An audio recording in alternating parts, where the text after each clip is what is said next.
All right, let's go ahead and get this work session started. Mr. Stowe, I am a huge fan of yours, my friend. Had the opportunity to work with you over the last 12 years. I've seen firsthand the incredible work that the Office of Human Rights pursues every day. I can tell you that the world we're living in right now is just crazy. And so the need for the services that your agency, your mighty little agency, incurs and the priorities that you set are needed now more than ever. So I graduated from Walt Whitman High School in 1994, and I was devastated and so disappointed to see the occurrence that obviously most recently happened there. And so I know that you, more than any other agency that I've had the opportunity to work with in county government, makes the most of your modest budget. I do think you are part of the solution moving forward, and that you can be a bridge between not just county agencies and the community and faith-based organizations, but all of our stakeholders across the entire county. And so while we're not in a position this year to advance very much beyond what has been requested in this budget, I know that there's a lot of interest through the racial equity work that we're doing as a council to expand our reach, and I think you guys are going to be a very important player in that process. And so I just wanted to be upfront about that and let you and my colleagues know that this is an area that I think is ripe for expansion at some point, with collaboration and some proposal moving forward, because if we don't get to the heart of this, we're going to find ourselves in a very dark and terrible place. And so this is the moment where we really have to step up and do a lot. Been thinking a lot about this over the last few days, particularly because of the Whitman incident, and so I just wanted to get that off my chest. But we obviously have a packet here that we need to go through, and then we can we'll see if we have questions from there. Yes. Well, the budget it's recommended is essentially same services. There's no new staff, really no new money. The only new money really is for the biannual Hall of Fame, and that's only $2,500. Mm-hmm. Most of the packet, what I included is part of the OLO report on what OLO did a report on how the county is implementing or enforcing some of the laws that we've passed recently that have to do with equality and, just, I guess, human rights in the workplace, et cetera. And I've just highlighted some of the stuff that OLO found. I think you're going to be discussing it a lot more later, but I just put it in here in case you wanted to talk to Mr. Stowe about it. But as far as the money, the budget is concerned, it's really a same service budget with no additional staff or anything like that. Great. Mr. Stowe, do you have any opening comments or thoughts regarding the budget or the items in the packet? Let me just, again, thank you for the expressions that you shared this morning. We are very appreciative that in your previous role as director, you recognized and invited the Office of Human Rights in on a couple of issues that were part of your umbrella with recreation, and we were able to work together on those things. And I think that it was productive to the extent that it was helpful to you all moving forward. So I appreciate that acknowledgement. We are, as you may know, 2008, 2009, and 10 experienced this real reduction in force. I came here with a staff of 23. Mm-hmm. We have a staff of 8, which includes me. The work has only increased. The work has not decreased. And I should say this just by way of just a comment. The work that we do is on the hard sell side of budgeting, and we understand that. Our work involved not only the dealing with complaints and processing them, but also is in prevention. And often prevention is not the thing that tends to gather and gain support vis-a-vis when you got other tough priorities that are out there. So we understand that. But clearly, and in your comment is what made me think about this, if we do it right, we have then the opportunity then to save on the other side that allows us then to be a better community. I was in Prince George's County last evening talking about this issue with the folks there as they kind of grapple with what they do and how they become a better, wholer community. And so it is a subject that's being talked about all across the country amongst my colleagues. And so I look forward to a time that we can begin to kind of reconstitute the agency as it was, at least in some similarity as it was prior to the economic downturn. So we can really do some real, I think, trench work that we just can't get to, just not enough legs, not enough arms, not enough of us to kind of get to all places that we need to be involved with, in my opinion. In terms of the budget, it is, as Gene has indicated, it's a status quo budget. We continue to work to utilize it in the best way we possibly can. We have seen improvements in our areas of case processing. We're very proud about that with our investigators and our compliance manager, Loretta Garcia. And so we've gone from a 24-month kind of processing piece. We're down now between 12 and 15 with our small staff. Now, the problem with that is obviously if I've got one or two people out, then, you know, that balance gets tipped in a little different kind of way. We're experiencing a little bit of that right now. One of our members has been out sick. So when that happens for a small staff, obviously it's an adverse kind of condition. But other than that, we move forward. I would like to share with you that we had our fair housing event yesterday. And we still try to do things for the industries that we serve so that we're talking about how we can help and educate before we come in with the hammer of compliance and enforcement. Nobody wins, we believe, on that side. It's more adversarial in nature, but if we can get you involved in the process of learning how to do the work up front to be compliant, then we've got a great chance of everybody winning, both the employee, the house seeker, as well as the realtor and the employer. And so we've got an event coming up in June where we'll focus on our employers about the latest issues and concerns that are raising themselves in the area of employment. We'll have a state perspective, we'll have a federal perspective, and a county perspective. The whole, again, thrust is how do we educate? How do we make sure we are informing both sides of the issue here about what's going on, what needs to happen? And so we continue to do things like that. We continue to have events that are part of the process. I shared last evening about our theme this year is being intentional in everything we do with what we have to work with, to really think about how we can impact our community. And it's what we're doing impacting the community. And if it is, in what ways is that actually happening? And so we're trying to think through as we go along from point to point to ensure then that is taking place. And our theme always is sharing the same space and place. When we do that in Montgomery County, we grow. We learn from one another. We hear each other's stories. And when you hear someone's stories, you can never forget that person, place, or time. May not know the name, may not know, again, the specific circumstance, but you remember something about that having interface with that person.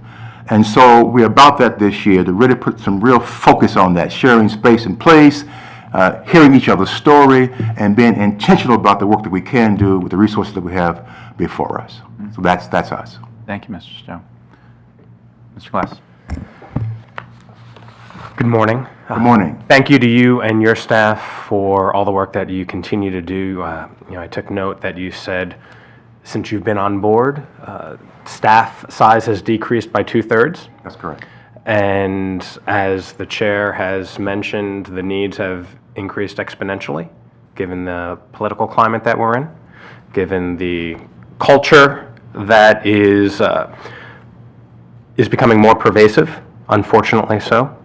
And you are on the front line, so to speak, in helping shift that dynamic and helping change hearts and minds through the government and through activities that you conduct. And while that is all important, the human rights work that you do, the social consciousness, there's more and more that's being added to your plate in terms of workplace regulations and serving as an enforcement agency. And there are pieces of legislation that are currently being worked on in the council that will add more to your plate if they're passed. And so I'd like to get an honest assessment from you on how you balance all of this with a status quo budget and how you manage the agency, the department, with those dual needs, with serving the human rights function and then this regulatory function as well? Honestly, we have, first of all, it starts with our people, first and foremost, and asking them to do more. We had at one point in time 10 investigators doing the work now with 4.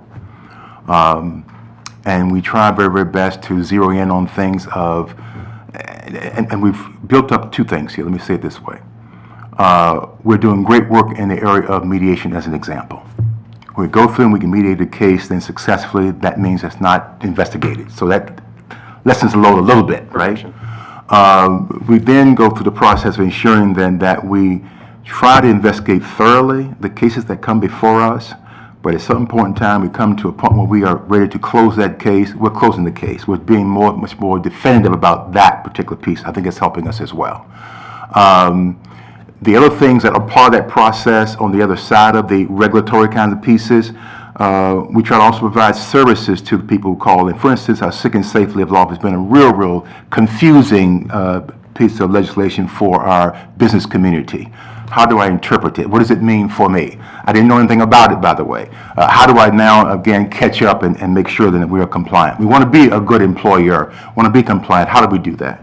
Those are the kinds of questions I think that have been very much part of what we do, but that also gets ahead of complaints. So if I can get you to understand what's going on, then maybe we reduce a complaint or 2. So that's the kind of way we're kind of thinking through how we do this. On the other side, as far as outreach and education is concerned, there's no other way to do it but to do it. I mean, we sit and think about, making sure we try to be at every place we can. It involves myself probably doing a little bit more than maybe most directors may do in this area. It is what it is. And so, be honest with you, listen, I stopped a long time ago worrying about what I don't have. I really did. This is the work. This is a community that I've grown to love and respect and want to be a part of. My staff has joined in that same sort of aspiration. And as a result of that, whatever it takes to get it done, we do. If it means working later at night, we do that. Weekends, we do that. Because at the end of the day, if we don't do that, there are consequences, we believe anyway. And so managing it, balancing it, tough act sometimes, council member, but we have to do what we have to do. Simple as that. And I don't know, that's not very specific and very scientific in terms of that, but it is my reality. No, and that's what we need, quite frankly. None of us do this, or let me flip it the other way. We do this because we care and because we want to make our community a better place. And your department has a unique role in that space, and I want to make sure that you're able to do some of those core functions, but I'm acutely aware of the continuing needs that are being put upon you, currently and future. Let me dive a little deeper if I can. Yes. Each time a new regulation is placed within your department for enforcement, what is the uptick in that work? And I need to preface by saying that the laws and regulations that we've been passing that have been placed in your department are important. And so I don't mean to minimize that, but I want to get a better understanding of how it affects your very small department and how, as we continue doing more things to protect the residents of Montgomery County and ensure their welfare, that you are capable of managing that. 2 things I think come to mind. One is looking at a situation that has not yet occurred. Brand new law. We have never had a law in Montgomery County. We're being asked then to look into the future and give you some idea about what might happen in terms of people filing complaints.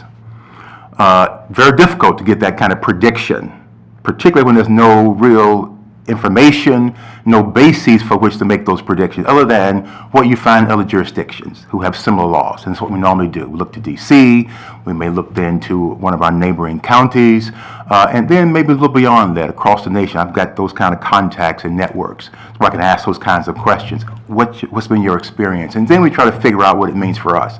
And we do submit it as part of the fiscal impact statement under all the new laws. We share with you all what we think is going to be required to move that forward. And so beyond that point, it's either, you either react to that or you do not. The second thing is this, is that complaints are driven by the person filing the complaint. And it still is a very tough pull for a lot of folks to take the time, file the complaint, for fear of retaliation, one major factor right now today. The other thing is that it will take some time. It's not an automatic kind of thing for them. So there's a certain kind of pressure and scrutiny that they think they're going to be under while this thing is being processed. And then lastly, the whole idea is that when it's all said and done, am I any better off if I can't prove my case? And so do I really want to go through all this? Do I really want to kind of deal with this? We had a law recently passed, displaced workers, which involved a lot of folks, generally speaking, who may not have English as their first language. And then the likelihood of them feeling, again, confident enough, trusting enough to come forward with a complaint is sometimes pretty difficult. There's always generally an advocate that does represent. In the cases that we do have on the books, by the way, an advocate came forward on behalf of persons. And so it's hard to predict, number one, council member. And then on the other side of it, when we do predict, then what I cannot tell you is how many cases I'm going to have or complaints coming in based upon, again, this new area, new space that we actually are dealing in. But what we do is, as I said before, is that we do prepare a fiscal impact statement, that we do indicate what resources are required, that we think are required. And sometimes, again, they're funded and sometimes they're not. In this case, they have not been funded. I appreciate the perspective, and the last thing that you noted regarding a lot of the workplace regulations affecting individuals who are non-native English speakers. I believe future legislation will be aimed at helping them and ensuring their safety in the workforce. And to that end, has the department partnered with organizations like McHale or other organizations that have close direct contact with Spanish speakers and other non-English speakers to help them disseminate in the course of their programs? Yes, and probably CASA more than anybody else. And Great. Identity is another organization we've dealt with as well on issues of intimidation. But part of that comes back to, again, having the resources to be able to really do that. That's the work I was talking about and wasn't very specific about it. But that's the kind of work that allows you then to get in communities and develop relationships. It's all about trust. And when there's no trust, then it's just not going to happen. Even if we do get a blurb or a line or two in your newsletter, as an example. When we do have somebody who's out there, for instance, advocating on our behalf, but when you're there and I have a relationship with you, there's a trust level there. People will come in and they will share with you what's going on. And we've got to develop that, but that we need, again, folks who are in the communities doing those kinds of things. We just don't have that resource right now. But having said that, again, what's the next best thing? Is working with people like CASA. Is working with folks that are out there in the communities that we know about, making contact with them. A Latino Advisory Group as an example, working with those folks, trying to make real sure that we in fact are in tune with them to know what's going on, making sure we get our materials also in Spanish as an example, providing access to what we do and how we do it. So those are all things that we can do. Again, the focus is on what can we do and not worry about what we can't do. I'm glad, while you hadn't gone into that level of specificity in your opening remarks, I'm glad to hear that. And I think that is the best way to proceed regarding capacity. And given that all of us, we here in this room and those providers out in the community are all doing it for the benefit and to help residents here, I expect that they would be willing partners in helping disseminate to make sure that their constituencies are protected and helped. And thank you for the note regarding newsletter and further dissemination. Duly noted. I will add something in a future newsletter about the good work that you're doing and partnerships and collaborations. And again, thank you to you and your staff for everything that you do. It's needed now more than ever. Thank you, Councilman Glass. Appreciate it. So we've been joined by my colleague and friend, Councilmember Rice. Just to catch you up very quickly, Councilmember Rice, we have obviously been proposed a same budget for the Office of Human Rights, and I shared in my opening comments that as we dive into our racial equity work this year, that I envision the Office of Human Rights being a very key player and an important partner in this effort. They will, as Councilmember Glass said, are on the front lines and will be even more so moving forward. And so while I'm not prepared currently to recommend any additions to the Office of Human Rights budget personally, I can tell you that next year I would love to work collaboratively with your office to ensure that you have what you need to be able to carry out what this council and the county executive will be proposing and working on for the foreseeable future. So that's sort of where we are. Excellent. Councilmember Rice. Well, thank you very much, and apologize for my tardiness. I was at Living World International Church, and so certainly wanted to be here. Let me just start off by saying, Director Stowe, you've heard me say this plenty of times before, sir, you are a mensch, and you know the great work that you do and how you continue to be committed to this cause is simply amazing. On top of it, you do it with so little resources and never ask for more. You know, you and I have gone back and forth on this year after year about the level of work that you put in and your staff and continue to just do more with the same. Sometimes when we've had bad times, a little bit less. And so I do feel as though it's time. We have a number of other laws that are in place, a number of other responsibilities, but I will tell you something else that actually concerns me a little bit more, which is why the reason I think that we may want to consider, Mr. Chair, and I agree with everything that you've said about our racial equity, but let me just be conservative in terms of my approach, and then we may want to do something more aggressive later. We have had about a twofold increase in the amount of discrimination cases within MCPS. Just at the beginning of this year. From January until where we are right now in April.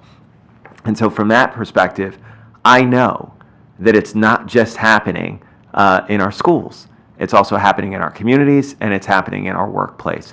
And so I'm very concerned that this new culture that has been brought about by continuous conversations at the national level has filtered down into our community as well. It's become more blazing, it's become more upfront, to which just last night I watched a news story of a child who was 5 years old, who had another classmate tell them that they were going to bring their daddy's gun to school and kill them because they weren't in. That comes from the parents. Obviously, the 5-year-old child isn't developing these thoughts on their own. And that parent works somewhere with another person, most likely another person of color. And so from that perspective, it's one in which I know that it's starting to happen more, and we're hearing about it anecdotally. I don't have figures for you right now, but I know that you're going to receive more calls for discrimination in the workplace, for those kinds of things that you'll have to investigate. From that perspective alone, I think it would be smart of us to get ahead of this curve and to add one more FTE to your cohort. Now again, I understand we've been through this before. You're going to support the county executive's budget. You did it with County Executive Leggett. You're going to do it with County Executive Elrich. I understand. I'm just saying that I know you, and I know that your use of this person will be effective. It will ensure that we utilize all of these dollars to the utmost and that we get the most results out of that. So I know my investment is safe with you and your department. And so because of that, I'd just like to move that we add one position to the Office of Human Rights. Thank you, Councilmember Rice. I'm there with you in principle. I think, Director Stowe, what would you do with that FTE? It's been proposed, so I know that you, again, I've said this before, I've been on the other side of the aisle. I know how difficult it is to balance the needs and the support for the county executive's budget with reflecting the reality, but particularly with regards to the incidents that we've seen and the rise that we've seen among our youth population. I know MCPS is tackling some of this work, but I think this work goes beyond MCPS. And that's why I do believe that your office in particular can be a very important partner here. And in 1 minute or less, I will expand on the comment that you made earlier with regards to the partnership that you and I had the opportunity to work on while I was at the Recreation Department. The department about 7 or 8 years ago was not yet up to speed in the way that it should have been in how we served our transgender community. And there were concerns, legitimate concerns, raised about our policies and practices within the department. And admittedly, this is an area that I had very little experience with. And you were the first person I called, Jim, to find out and get guidance on how best to handle that very sensitive situation in a way that ensured that we were inclusive and that we were taking into account all the needs and concerns of our patrons. And I felt like that was a best practice. It resulted in some trainings for our frontline staff, the adjustments of policies, working with the county executive, and it resulted very favorably. And so knowing what an asset you are, I think you can be part of a very important solution as we address some of these youth issues as an example. But where do you see some of those priority areas? And if you were to secure an additional staff person, what would you envision them focusing on? Two things. One, first and foremost, is if we had a full-time person doing intake in our office that allows us then to get the complaints and to actually go back to those complaints and be able then to have them then be fine-tuned and mined in such a way that when they get to our investigators, we're ready to go forward. And sometimes that conversation can take an hour, 2 hours. Sometimes it takes 3 hours to have that conversation. What we're doing now, we're rotating our investigators. So if they are not investigating for 3 hours, then obviously we're losing further ground in terms of their particular caseload. But that would help us out immensely. That person can also be utilized in some additional ways in doing some early part of the investigatory process. And so they can help us as well. So I think that would help us immensely. And you said only one full-time person, so I can't go. Because what you just talked about, though, is the area that I would love to have somebody working on that. Because what that does for us, again, is gets in front of some of these issues. And that's what we are struggling to do in our best efforts. I'm just being straight up as far as that is concerned. Because that would allow us then, again, thank goodness, you had enough concern about these issues that you even called me in the first place, right? We want to be able to respond to person. Now, the Office of Equity may change all that around. I don't know how that's going to function. But in the meantime, issues are still happening out there. You recall when we had the police community relations, didn't start out that way, became that kind of discussion in the community. We set up for 85 people. Better than 400 people came to Silver Springs Civic Building. Had a very heated, very intense conversation among folks.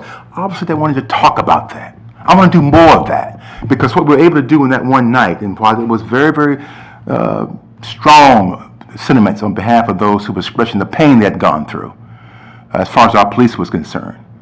Thank God Tom Manger was there and his staff to hear it, because that's what people want to do oftentimes, just be heard, just understand their pain, understand what's going on.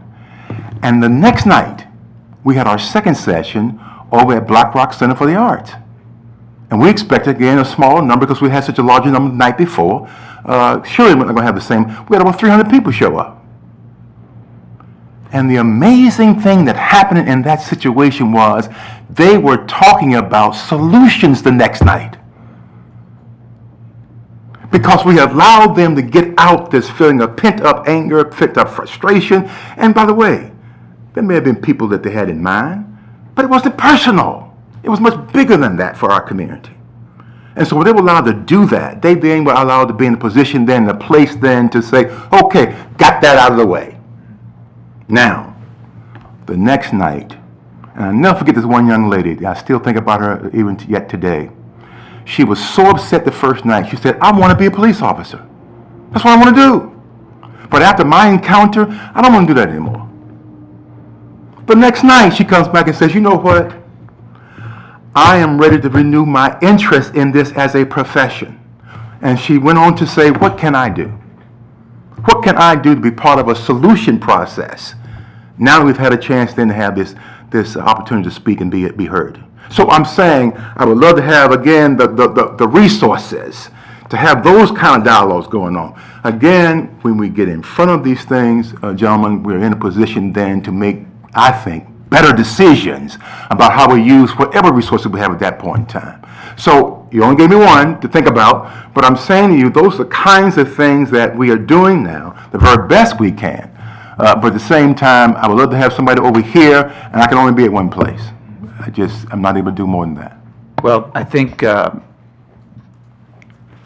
view this as a down payment, and so I do support acknowledging it's going to be a difficult reconciliation list, and first time I'm going through it. But I do view this as a down payment for a larger investment later on down the line, so that we can be in the best possible position proactively to address the myriad of issues that we're experiencing right now and are being exacerbated by the President of the United States. So I support the motion for the 1 FTE, and I think your description of what that person would be used for makes a lot of sense to me. I absolutely agree. The need is there, and we've been talking about that, and so I'll support the motion as well. But let me ask you to think about it a little differently. Given the populations we're talking about, the needs, the discrimination, the hatred that is out there, how do you see this office working with community partnerships who work directly with some of those communities? And is there room for, if not consolidation, more intentional relationship and partner sharing, if that's the correct term? We have always worked with community partnerships since we came here, since I came here, I should say that, and they would be in place. We were in a position then to work with them on a number of areas because what they were doing were the kind of things we're talking about, could maybe dig a little deeper in these various communities. We in turn were able to come in and kind of share what we were doing and try to figure out whether there are any sort of nexuses that were able then to be further explored. So that has always been happening. I think we can do more. I think as we begin to sort of figure out what our next sort of iteration is of the two offices going forward. And that's just why I'm hoping that there's a holistic way we're looking at this piece so that when we come out of it, and let me say this too, parenthetically, it has to be for the long term. I hope we're talking about long term. I really do, because I just think that this cannot be another project. It just can't be. And so with that in mind, we then are going to set out to work with all of the various advisory groups, as we have in the past, in the most effective way we possibly can. Notwithstanding they've got some very specific things they are engaged in, I get that. But we are trying to figure out ways that we can impact them. We mentioned early on this idea about if there's a specific law, as an example, that may have a greater impact in a given community than another. We're sharing that as an example and working that piece through a little bit further. Helping them and helping us rather get the word out about various things that are going on with our departments is another way that we're working with those advisory groups. We work ongoing with, example, the African Advisory Group. And the Caribbean Advisory Group. So all the ones we spend time with trying to understand and build relationships with, and here was the upshot of all that. Councilman Glass, if something happens in one of those communities, I go back to what I said early on, we have a relationship. Not only with that person who's serving as a liaison, we also have a relationship with people who are actually part of that advisory group. And so now when we need something to happen, some leadership, somebody to stand up and be again accounted for or to speak on behalf of what we're trying to do in we have resolution. We've got those in place. So that's the work I think we need to work harder on to kind of get more invested in that kind of piece. So again, based on all we're talking about in terms of the atmosphere and the attitudes that are out there, people are jockeying always for position. One of the things I'll say this to you up front, and I've been talking about this, at some point, we're going to deal with the growing number of various groups and how we work together and whether we can. And I'm talking about influence now. I'm talking about then political wherewithal is what I'm talking about now. And so the divisiveness that many other cities have seen when individual groups start to mature, this is what's starting to happen in Montgomery County, right? We've got an Asian community that now is speaking out on issues of their concern. We've got the Latino community speaking out. We've got the African American community speaking out. Now, again, if the resource is not growing, we've got to kind of figure out how we then serve all of the folks.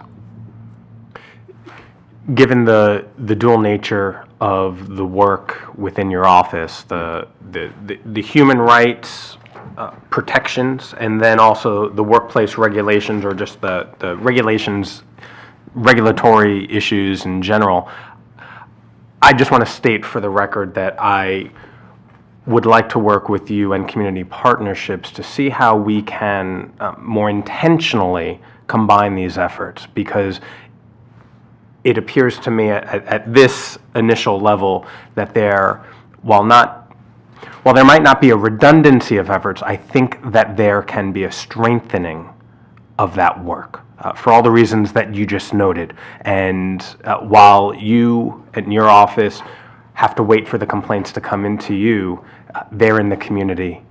That's what they are out there. That's what their role is. And so finding that and making it tighter and stronger, I think, will only help us, and that will help with some of these personnel issues as well. And so let's continue that conversation. I just want to state that for the record and see how we can make this work even better. Good. Thank you. Thank you, sir. And I love your instinct, Councilmember Glass, in terms of coordinating with other county agencies. You're absolutely right about that. Councilmember Rice. So I'm going to get in trouble, but you know what? I just came from church, so it's okay. Yeah. I hear what Councilmember Glass is saying and what the chair was saying before when I had first walked in. Your mission is twofold, right? And I'm not telling you anything you don't know, but we have the complaint-driven stuff to where there's discrimination, workplace, whatever the case may be. You have to investigate that process, all those kinds of things. What you also do is you also work in the community to make sure that the things that are happening now, more than ever before in a very long time, being born and raised here in Montgomery, are ones in which you're also trying to address, right? So whether it's dealing with police relationships, whether it's dealing with our LGBTQIA community and making sure that those kind of discrimination issues are addressed, as well as this new rise in hatred for our Muslim brothers and sisters, our Jewish brothers and sisters, and African American brothers and sisters. And then, oh, by the way, we also have this lovely new thing that the president is pitching now, which is go after every single one of the immigrants that come from any of our Hispanic or Latino communities, and they're all bad. So all these things are happening all at once, right? Two separate tracks, one dealing with, and they feed off of each other. That's correct. Right? That's correct. But they're still two separate jobs that you have. And so from that perspective, I'd like to amend my recommendation, creating a halftime FTE that specifically deals with those other issues, the issues of intolerance and hatred and discrimination that we're seeing in our community. The one full-time position, I know the work and the time frame that goes into investigations and all these kinds of things because we've lived it for umpteen years. Gene, how long have we been doing this now for and having this conversation about, right? And you've added this position every year for a number of years, and it still hasn't happened. I think you lost all your positions like in 2008 or so. You went down to Actually, it was 8. 2009. Nine, okay. Right. And So 10 years. yeah. And you, So to give this some context, right, and to be completely fair, I understand completely the reconciliation list. I've lived it for the past 8, now to be 9 years. The reality is this: you have not been a great beneficiary of our reconciliation list, and it's about time we give you your position just to deal with the day in and day out stuff. We've built back libraries, we've built back recreation to some extent, not to where it was. We've built back schools, we've built all these other things. But I have to kind of say shame on us for not building back our Office of Human Rights in this position. It's time. It needs to happen. But that has nothing to do with the things that I just said about the statement and what we see on the rise that's happening in our community that we all are concerned about. it's very interesting how these committees are now put together, because it's really great. It really is great. I love this because you have folks who have experience in so many sectors of our community who can tell you about what we're seeing, and we know people who are canaries in the coal mine who are telling us exactly what's about to pop off and happen. Just like you said, we need to get out in front of it. So I'd like to see the one position for you that's been there for 10 years finally get funded off the reconciliation list. So that's the one piece. I would like to see a half-time FTE so we can save some money, and then we look at it when we get to the equity framework that would be able to just start coordinating, like Councilmember Glass was saying. Have them charged with specifically coordinating with our nonprofit community and with our Office of Community Partnerships on ways to do the things, do the work that you're talking about. Come up with ideas on how we can have community meetings around these particular issues. Come up with brainstorming with our community members about what we need to do when it comes to gender appropriate bathrooms and all the things that those conversations have been laying stagnant for a while now, right? We need to come back to those, and we need to have conversations with folks in the community about what the next step for us are, right? So they can do all those kinds of things, right? While you still do the work that you have to do, because you now have another position, an FTE, to help still do that work so you don't have to pull other people away to do that stuff also. So that would be my amended motion. So there's a reason why Councilmember Rice is the most in-demand auctioneer in Montgomery County. And he is an incredibly impressive colleague on every conceivable level, and I love him to death. However, in this specific instance, what I personally would prefer to see is, after the conversation with the Office of Community Partnerships, and I would include the regional service centers in that conversation as well, I'd feel more comfortable before we push forward the half FTE, knowing how that will fit in part of the grander scheme. But I support the full-time FTE, acknowledging you have caseloads right now that you're not able to get to as effectively as you should be able to, and that's why I support that one position now, because there's a very real and raw need. That's how I feel. Councilmember Glass? So going through this reconciliation process for the first time and hearing that this has been an item added for the last 10 years. Mr. Rice has been here. You've added in most years, haven't you? Yeah, so the last at least 8 years and now make this 9. I want to do what we can to get this done, what we have to do to get this done. And if it is 2 separate items, one full-time and then one half-time, and let the process work out, if that is the motion, then I'm comfortable with that. But I appreciate the perspective. Again, before Councilmember Rice arrived, Mr. Stowe had stated that in the last 10 years, your office has lost 2/3 of your workforce, and I get it. And I appreciate the pragmatism that the chair expressed in wanting to make sure we get ducks in a row and have these conversations. I agree with that, but for sake of the process, I'm fine with the 1 and the half. Great. And Mr. Chair? And to be very clear, so they'd be 2 separate line items, I mean, obviously, so yeah. Yep, okay. Okay, great. So I think we are, Jean, anything else?